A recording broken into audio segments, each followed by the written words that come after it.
private text messages and other documents that we've obtained reveal what really happened. That's not an opinion. That's not a maybe. That's not a what really happened. Now, is that going to be problematic for them? Blakelively seemed untouchable in Hollywood fame, luxury, and adoration from millions of fans worldwide. For years, she perfected the art of maintaining a flawless, almost untouchable public image. Until recently, during an intense courtroom showdown, Blake completely unraveled after Justin Baldoni's lawyer, Freedman, pulled out shocking receipts that revealed her hidden manipulations. Freedman's evidence wasn't speculation. These were private messages, explicit texts, and secret conversations directly contradicting everything Blake had publicly stated. Suddenly, Blake's composed facade shattered right there in court. Her distress was palpable, and the implications massive. Everyone watching felt the tension as Blake realized, perhaps for the first time, her reputation was truly at risk. Gone was the confident actress the world knew, replaced by someone who seemed desperate, cornered, and genuinely afraid of what might come next. It seemed like she was very nervous about medical records being revealed, and it seemed very evident that her lawyers were instructed to ensure that her celebrity relationships, third party, all that stuff was off the table. Lively vs. Baldoni. How right-wing influencers are weaponizing the fight to take down #MeToo. In Hollywood scandals, receipts matter, and Freedman held nothing back. He presented text messages, over 170 pages of them, that illustrated Blake carefully orchestrating a public campaign against Baldoni. These texts weren't casual conversations. They were calculated moves, instructions to her PR team, plans to sway influential media, and strategic moves designed explicitly to destroy Baldoni's career. In one particularly bizarre message, Blake likened herself to a powerful fictional character. Source explained, Blake is unsure about the future of her career because of the backlash she has received. She does not want to have a family with no income, and she knows that Ryan's career has so far survived the fallout. Bragging that her dragons, meaning Taylor Swift and Ryan Reynolds, would always protect her. Freedman meticulously laid out these messages piece by piece, demonstrating that Blake wasn't reacting defensively, but rather attacking proactively. She'd methodically painted herself as a victim, crafting a narrative designed to sink Baldoni before he could even respond. This revelation sent shockwaves through the courtroom and potentially through Blake's career. One of the biggest mysteries surrounding this scandal involves Blake's close friendship with Taylor Swift, who is usually swift to defend friends publicly. Yet when Blake faced this crisis, Swift has been strikingly silent. I'm through in the transcript that can be read now, but audibly, because we were able to call in to that hearing and listen to it, there did seem to be a lot of stress and a lot of tension, particularly when it came to those points. Freedman highlighted this glaring omission, noting that when Keisha faced severe accusations, Taylor didn't hesitate to donate $250,000, making her stance crystal clear. But now, despite Blake's dramatic claims, Taylor hasn't made a single supportive statement or gesture. This absence is significant. Why would one of Blake's closest allies stay silent unless there was doubt behind the scenes? Freedman argues that Swift's silence speaks louder than any statement could. It strongly implies Swift either knows Blake's story, lacks credibility, or simply refuses to associate herself with a narrative she doesn't fully trust. Either way, the lack of public backing from a celebrity known for fiercely defending friends casts a heavy shadow of doubt on Blake's allegations. One shocking revelation involved Blake's behind-the-scenes collusion with the press. Freedman argued that Blake and her PR team carefully orchestrated their timing with major media outlets, especially the New York Times. They allegedly collaborated to hold stories until moments when Baldoni couldn't effectively respond, like holiday weekends, ensuring maximum negative exposure.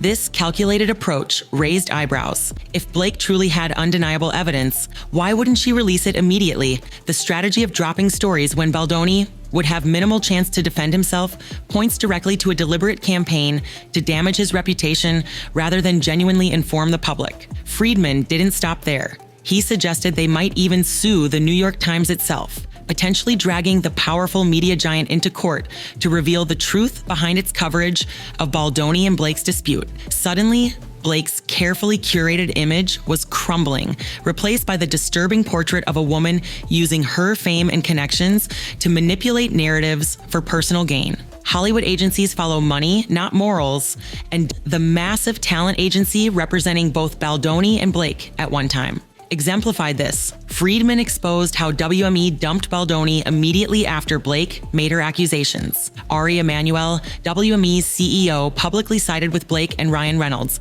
openly insulting Baldoni to please his more profitable clients. Emanuel claimed it was about morality, stating, "If these allegations are true, Baldoni is terrible, but the critical word was if." Freedman called this out clearly, revealing it was all about money, not justice. Reynolds brought in massive revenues for the agency, while Baldoni didn't generate nearly the same profits, making him disposable. Freedman expertly exposed this ugly Hollywood truth. Morality in the industry is often for sale, dictated by celebrity influence and financial gain rather than genuine integrity or truth. When Blake and Ryan appeared on the SNL 50th anniversary special, they made jokes about Blake's harassment accusations, seemingly undermining the seriousness of her claims. The move backfired horribly, with viewers instantly pointing out the glaring inconsistency. Freedman seized this opportunity, highlighting that genuine victims rarely trivialize trauma on national television. He argued that Blake's willingness to publicly joke about allegations she claimed deeply traumatized her proves she might have fabricated them.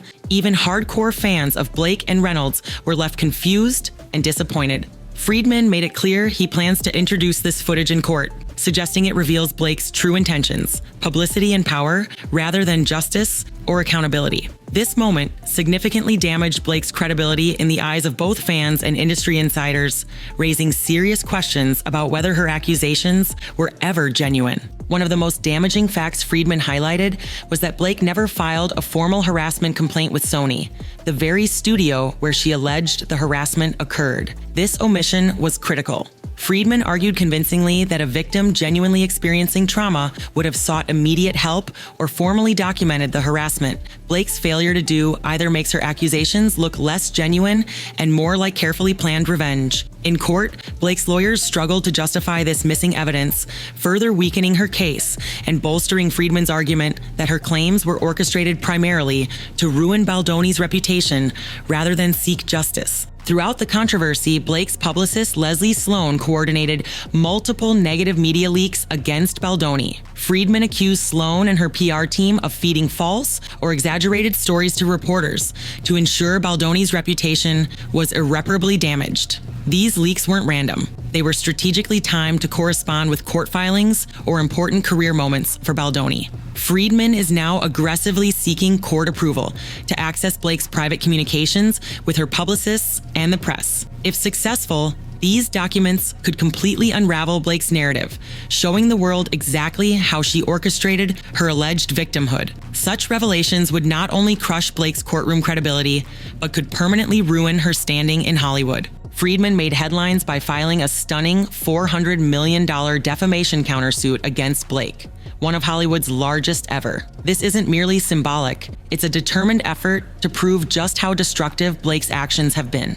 Baldoni isn't seeking a quick payday, he's demanding a public apology and total vindication. Freedman made it clear Baldoni won't back down, no matter how aggressive Blake's legal team gets. If Freedman wins, Blake could face career-ending financial damages, becoming a cautionary tale for celebrities who try to exploit their fame to destroy others. Ryan Reynolds is now entangled in Blake's drama. After appearing alongside her on SNL and making light of the serious accusations, Reynolds may soon face tough questions in court. How can he justify publicly laughing about harassment accusations if he genuinely believed his wife? Freedman hinted Reynolds might soon be questioned under oath, potentially forcing him to admit either that he trivialized Blake's claims or that he never genuinely believed them. Either scenario would be disastrous for Blake's credibility. Facing a humiliating trial, Blake may soon push to settle quietly, but Freedman insists Baldoni won't settle unless his name is fully cleared. Blake's lawyers know going to trial would expose her inconsistent stories under oath. Freedman made clear that settlement negotiations aren't simple. Blake would have to publicly acknowledge the truth, something she's desperately tried to avoid. A settlement without that acknowledgement is off the table. Blakelively's Hollywood empire is trembling. Freedman has exposed cracks in her carefully constructed narrative, leaving Blake cornered, vulnerable, and increasingly isolated. The public, the press, and even former allies are abandoning her. Baldoni is determined to see this through to trial, potentially ending Blake's career for good. This isn't just another Hollywood scandal, it's a turning point, one that could permanently redefine how power and fame intersect with justice. This scandal isn't just another Hollywood drama, it's a lesson about the dangerous power of fame, the devastating consequences of false accusations, and how easily the media narrative can be manipulated. Blakelively thought she could use her star power to control the story, but Justin Baldoni and his lawyer, Freedman, refused to let her silence the truth. Now, Hollywood is watching closely because the outcome could change the rules of celebrity scandals forever. But what do you think? Has Blake crossed the line, or is there more to this story yet to come? Hit the comments below with your thoughts, and don't forget to subscribe and click the notification bell, because as this explosive saga continues, you won't want to miss what happens next.